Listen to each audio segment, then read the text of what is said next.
Kia ora koutou, talofa lava, malo lele nisa and bulavanaka, and welcome to Kiwi News Briefs. Just an update today. Something which made me feel a little disturbed when we're doing some legal studies. There are 5 families in the world that we live in who run every wealthy corporation and business. So, anytime a corporation is threatened, things are removed or taken down. I was just watching the movie Michael Jackson, who had the and still does the biggest selling music outlets for his music, and he literally wanted to change the world with goodness and faith and kindness. His songs, Black and White, were focused on corporations and how they take advantage of all of us by making us buy things we really don't need, by buying houses that are overextended and people don't really need them, with size and stature, and um, um, they don't really care about us. The song "They Don't Really Care About Us" was about all governments and politicians. So going back to what I said at the beginning, the 5 families that actually run all businesses, and they're the most wealthiest families on earth, have been so for decades and decades. So when they're threatened by people, like Michael Jackson, of course, there was that trial. There were people who tried to speak up about it in the 1960s about how crooked these corporations were. Marilyn Monroe, who was murdered. There were Martin Luther King, who was questioning everything that said people had to live on different levels and classes, which they don't. If you're a kind person and you want to do your little bit in life, then you do it.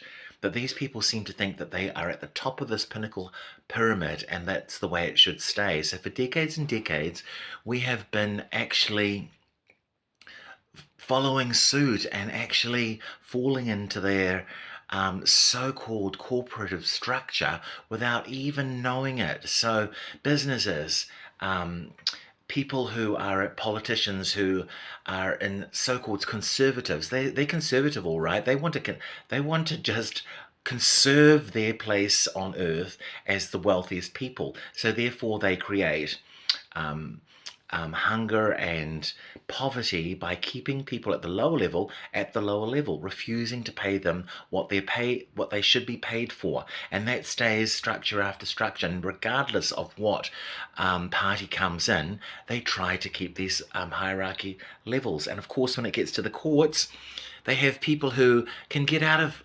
murdering people. Like, for instance, an example, the doctor here in New Zealand who actually was accused of killing his wife, and all evidence pointed to, she couldn't have killed herself because the rope was too long and it wouldn't have held her body, and she would have just broken her legs at most.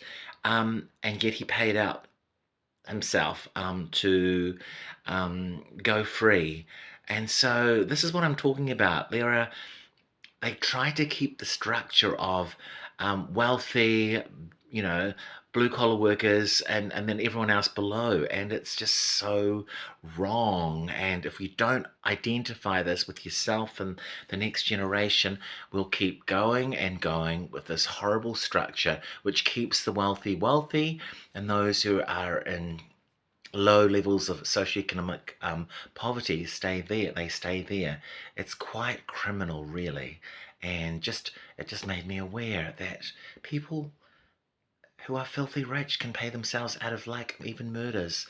Happened in New Zealand 2024, and it'll continue to do so, and I'm sure it happens quite regularly. But those people who don't have any money to pay themselves out of a court case, they fill up our prisons. And who are filling up our prisons? People of colour and people who are of low socioeconomic, and they want to keep it that way. It's quite criminal.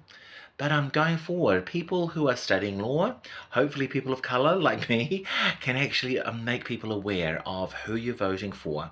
And so-called conservatives will always uphold the wealthy, because that's what their lineage and line are. And Labour, I guess Labour, people who do manual labour, they will always vote for manual labour because they look after them.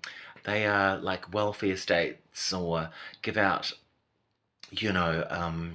funds for helping health and well-being and mental well-being, and I'm just like a bit shocked today. I'm thinking, what on earth are we here for if we don't open our eyes as what's criminally in front of us? Sad.